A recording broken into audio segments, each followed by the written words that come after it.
এখন ছাদে এলাম। সৌমিক যেহেতু নেই, সকালবেলা বেরিয়ে গেছে, তার গাছে জল দেওয়ার কাজটা আমাকে করতে হবে, আর ফুলগুলো আমি আগে তুলে নিয়ে চলে গেছি। সৌমিক যখন সকালবেলা ওঠে, ঘুম থেকে উঠে 4:30 5টা ধরো, তখন একেবারে ছাদে চলে আসে। ছাদে এসে সমস্ত গাছের ফুল তুলে গাছে জল দিয়ে তারপরে একটু হাঁটাহাঁটি করে তারপরে নিচে নেমে বাথরুমের কাজ সারে। তাই সেই জন্য আমাকে এই কাজগুলো থাকলে বাড়িতে আমাকে দেখতেই হয় না, নেই যখন অ্যাবসেন্সে আমাকে তো এই কাজগুলোকে সব মিটিয়ে রাখতে হবে।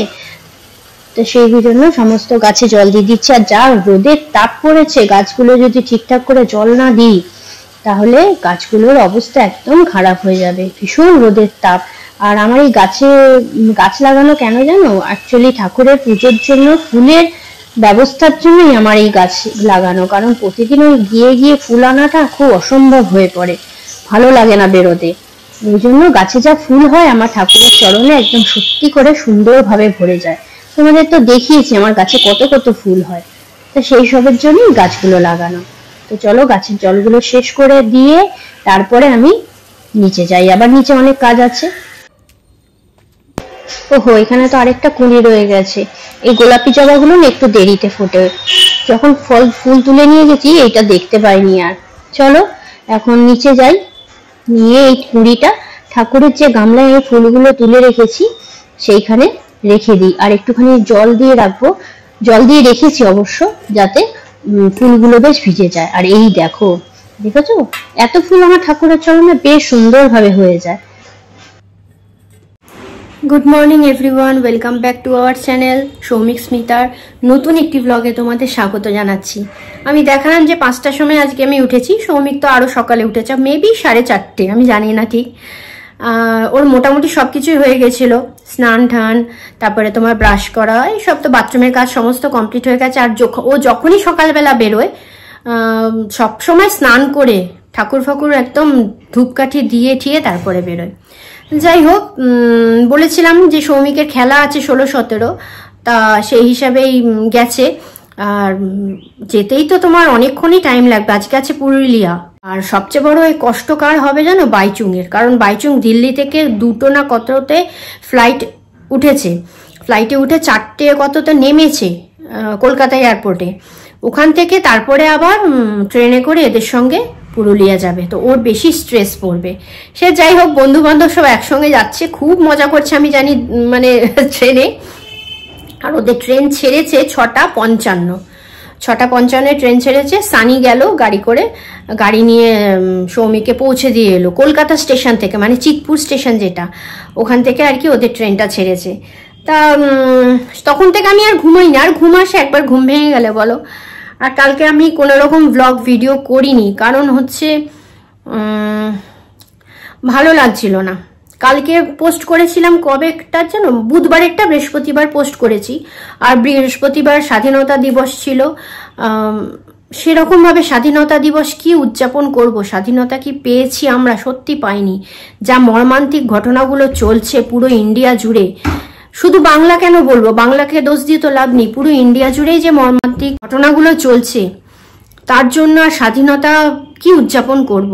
78তম বর্ষে দাঁড়িয়েও মনে হচ্ছে যেন কেউ স্বাধীনতা লাভ করেনি, যে যার খুশি তাই করে যাচ্ছে। আমরা একটা করে সন্তানের মতো, আমাদের ভয়টা, আতঙ্কটা বেশি। সারাক্ষণ এখন আতঙ্ক কাজ করছে যে বাচ্চাটাকে এত কষ্ট করে, প্রত্যেকটা মানুষই অনেক কষ্ট করে বাচ্চাদের, মানে নিজেদের স্যাক্রিফাইস করে সবকিছু ওদের আর কি মানুষ করছে বা করছি, সেই বাচ্চাগুলোর পরিণতি কি শেষ পর্যন্ত এইরকম? এটা কি কোনো মা বাবা মেনে নিতে পারে বলো? কালকে সারাদিন এটা ভেবেছি, ভেবে না একটা কষ্ট হচ্ছে, ওই জন্য কালকে সারাদিন আর ভিডিও করতে পারিনি। যাই হোক, তাও মনে জোর রাখতে হবে, মন শক্ত করতে হবে, করে সামনের দিকে এগোতে হবে, আর নিজেদের রুখে দাঁড়াবার জায়গাটা তৈরি করতে হবে। সে ছেলে হোক আর মেয়ে হোক, শুধু ছেলেরা বললাম, শুধু মেয়েরা অ্যাবিউজ হচ্ছে না, মেয়েদের সঙ্গে ঘটনা ঘটছে না, প্রতিটা বাচ্চা, মানে সন্তান, ছেলে মেয়ে উভয়, সবার সঙ্গে এগুলো ঘটছে। আজকেও একটা পোস্ট দেখলাম, ট্রান্সজেন্ডার, তাদেরও রেহাত করা হচ্ছে না, তাদের ব্রেস্টে হাত দিয়ে দেখছি যে এটা আসল কি নকল। কোনো একটা মানে আরপিএফ, পুরুষ আরপিএফ, সেটা কি পারে কোনো মহিলার গায়ে হাত দিতে? পারে না। তুমি চিন্তা করতে পারছো কোথায় দেশটা গেছে? জাস্ট আরজি করের ঘটনাটা, প্রতিবাদটা হচ্ছে, এখনো চলছে, কোনো সুরাহা হয়নি। কোনো মেট্রো স্টেশনে এই জিনিসটা ঘটেছে, কোনো ট্রান্সজেন্ডারের ব্রেস্টে হাত দিয়ে দেখছে যে সেটা আসল কি নকল, মানে ভাবাই যাচ্ছে না। যাই হোক, চলো কি রান্না করব না করবো, অল্প চিকেন আছে রিকনের জন্য, ওটা করে দেবো। আর আমি একটু মাসেলস এনেছি, সেই মাসেলসটা রান্না করব। আমার খেতে বেশ ভালো লাগে, রিকনও ভালোবাসে, খুব একটা না, মানে মোটামুটি, তবে আমি বেশি ভালোবাসি। আর মানে যে জিনিস ভালোবাসি সেরকম তো লজ্জা নেই, খাবার জিনিস আবার লজ্জার কি আছে। শুরু হয়ে গেছে বৃষ্টি।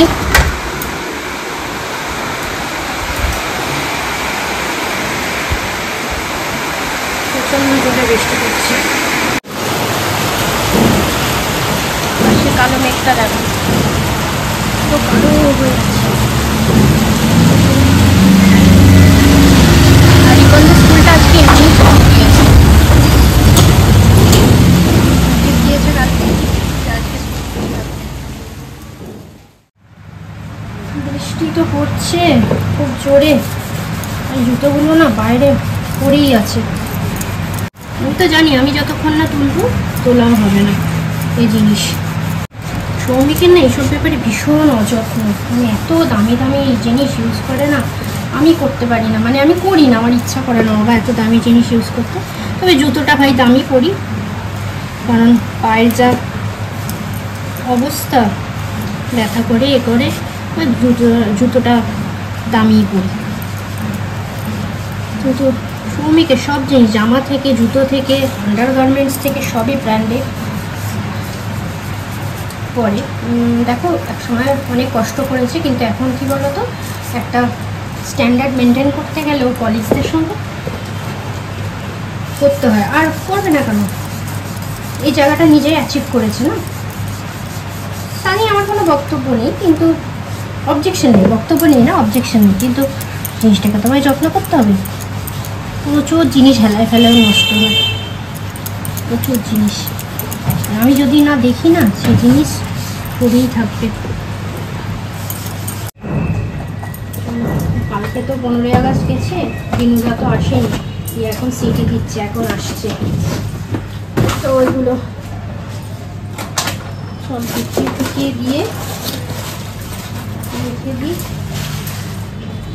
আসলে রিকন এখনো করার মতন হয়নি, তো না শিখলে এখন থেকে হবে বলো, শিখতে হবে। এটা অ্যাকচুয়ালি করার বয়স হচ্ছে, একদম পুরো না হলেও হচ্ছে, এখন থেকে যদি তুমি অভ্যাস না করো কী করে করবে।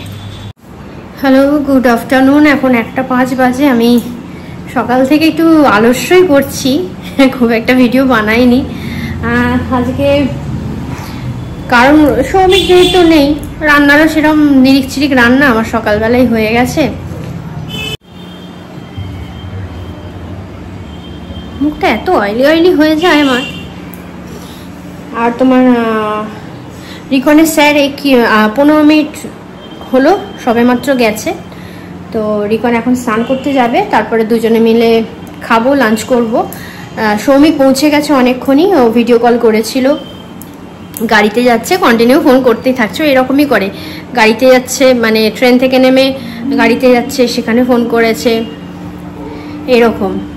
তা খুব বড় মাপের একজন পুলিশ অফিসার, তেনার প্রোগ্রাম, মানে উনি এদের সঙ্গে এত ফ্রেন্ডলি মেশে না, মানে এরা ওই দাদাকে দাদা দাদা বলেই একদম নিজের দাদার মতনই দেখে, আর ভীষণই মানে ফ্রেন্ডলি, মানে অনেক বড় র্যাঙ্কে রয়েছেন, কিন্তু ওনার অফিসটাই দেখলাম কত বড় হল ঘরের মতো, ওনার যে নিজস্ব পার্সোনাল অফিস রুমটা। তা যাই হোক, গেছে, এনজয় করুক, আনন্দ করুক, ভালো করে খেলে আসুক, তোমরা প্রে করো যেন জিতে আসতে পারে। আর তারপরে এখন লাঞ্চ করব, করে যদি পারি তো ছোট ছোট কোনো মানে ভিডিও ক্লিপ দেব, যদি এখন সৌমিক ভিডিও করতে পারে তবে। এই যে যা স্নানটা করতে যা বাবা, যা, দেখছি বড় বড় হয়ে গেছে, দেখো ওই যে গোফু বেরিয়েছে, গোফু আবার মারবো, যাও যে বাবা, যা, দেখছো দেখ কি ভালো গান দিয়েছে। এখানে পাপা নেই, এখানে মামা আছে।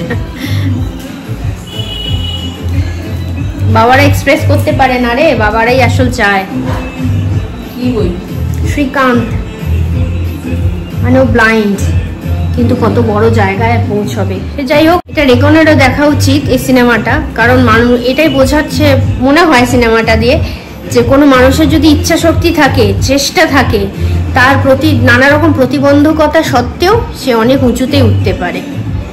মানে ভালোবাসাটা দরকার আর তোমার ইচ্ছা শক্তিটা দরকার।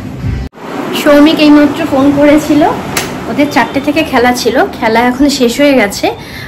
ওরা আবার ওই যার ওনারে গেছে তার বাড়িতেই গেছে খেলা শেষে। এখন আবার গাড়ি করে যাবে রানীগঞ্জ, রানীগঞ্জ থেকে কালকে দুর্গাপুর এসে খেলা হবে। তা যাই হোক, প্রথমে 1 গোলে নাকি হারছিল, তারপরে 2-1 জিতেছে। তা ভালো খবর, একটা জায়গায় গেছে যখন একটা মিশনে গেছে, সেটা সাকসেসফুল হয়েছে। মেন উদ্দেশ্য দেখো খেলাটা জেতা, তারপরে সেকেন্ড তোমার প্রায়োরিটি হচ্ছে তোমার বন্ধু বান্ধবদের সঙ্গে বা কলিগসদের সঙ্গে সময় কাটানো বা আনন্দ করা। তা যাই হোক, আমি এখন রেডি হয়ে গেছি, দেখতে পাচ্ছ। আমি এখন বেরোবো একটু, আমাকে সানি নিয়ে যাবে। আর রিকন চলে গেছে পড়তে, ওর আস্তে আস্তে না সেই 8:30 বাজবে। ও 2টো টিউশন করে আজকে ফিরবে। ওই জন্য আমি কি করলাম, সৌমিকও নেই, কাজের চাপটাও কম, কি করব ঘরে থেকে, ওই জন্য একটু দরকারি অবশ্য বেরোচ্ছি। এমনি আমি সচরাচর আড্ডা মারতে, গল্প করতে বা টোটো করে ঘুরতে একদমই বেরোই না, আমার ভালোও লাগে না, কাজ না হলে আমি বেরোই না, এই হলো ব্যাপার। তো চলো, তার আগে আমি সন্ধেটা দিয়ে নিই, কারণ এখন বাজে 6টা। সন্ধেটা দিয়ে তারপর আমি সন্ধে পুজো দিয়ে তারপরে আমি বেরোবো। তো আমি যে বেরিয়েছিলাম বিকেলবেলা, আমি অনেকক্ষণই এসে গেছি। রিকন এলো তো তখন 8:30 বাজে, আমি তার অনেক আগে এসে গেছি। যাই হোক, এসে একটুখানি বসলাম, ওকে ফোন করলাম যে বাবা আমি এসে গেছি। ওরও তো একটা মানে জানার থাকে, যেহেতু ঘরের বাবা নেই, বাবি আজকে ফিরবে না। সৌমিকের সঙ্গে কথা বললাম, ওরা এখন অন রোড আছে, রানীগঞ্জ না কোথায় যাচ্ছে। যাই হোক, মানে এইরকম, মানে কোথায় যাচ্ছ, কখন যাচ্ছ, ঢুকেছো কিনা, একদম পারফেক্টলি ডট টু ডট মানে খবর আমরা দুজনের মধ্যে কেউ আর কি রাখার চেষ্টা করি না, দুজনের ওপর ভরসা করি, তাহলেই অনেক। আর মানে এখন তো ধরো বাইরে থাকেই, মানে বাইরে যাই না। আগে তো তোমার 4 মাসের জন্য কেরল ব্লাস্টার্সে থাকতো, তখন বলো, তখন বয়সটা আমাদের আরো অল্প। বলি না যে ধরো খেলা পড়েছে, আজকে রাত্রিটুকুনি খালি শোয়ার জন্য আসলো, যেহেতু রিকন ছোট, ওকে একটু দেখার ইচ্ছা হয়। তা আবার সকালবেলা মানে ভোরবেলা উঠে ফ্লাইট নিয়ে বেরিয়ে যেতে হতো, বা তোমার একদিন থেকে বা 2 দিন থেকে আবার তারপরে দিনে যেতে হতো, এইরকম আর কি। মানে খেলার জগতে এটা তোর কাজ, এটা তোর প্রফেশন, সব জিনিসটা একদম টাইম টু টাইম সবকিছুটা খবর নেওয়াটা ঠিক আমি মনে করি না। আর কি এখন একটুখানি রিকনও বসবে, যেহেতু সামনে একদম মানে দোরগোড়ায় ঠক ঠক করে করা নাচ্ছে ওর পরীক্ষা, তার জন্য একটু প্রিপারেশন নেবে। তার জন্য ও এলো, 2টো টিউশন করে এলো, এসে একটুখানি খাচ্ছে, তাই খেতে খেতে আর কি অগি দেখছে, দেখে ঠেকে তারপরে বসবে। আর চুল টুল বাঁধবো, পরে বাঁধবো, একটুখানি বসে। আর কিরকম গরম দেখেছো পড়েছে, আবার ভ্যাপসানি গরম, বৃষ্টি বন্ধ হলো তো ভ্যাপসানি গরম। তো বন্ধুরা, আমাদের ডিনার এখন হয়ে গেছে আমার আর রিকনের। যাই হোক, ও বললো একটা ধাবায় দাঁড়িয়েছি আমরা সবাই, ওখানে ডিনার করছি। তোমাদের খাওয়া গেছে? আনলাম না, আমরা রিকনের হয়ে গেছে, আমি তখন খাচ্ছিলাম। তো এখন বাজে 11:15, ওই একই টাইমে খাওয়াটা আমাদের কমপ্লিট হলো। যাই হোক, তা কালকে আবার একটা নতুন ভিডিও নিয়ে তোমাদের কাছে চলে আসবো। তোমরা সবাই খুব ভালো থেকো, সাবধানে থেকো, সুস্থ থেকো, আর নিজেদের খুব করে খেয়াল রেখো, বাচ্চাদের যত্নে রেখো। টাটা, গুড নাইট, সবাই খুব ভালো থেকো।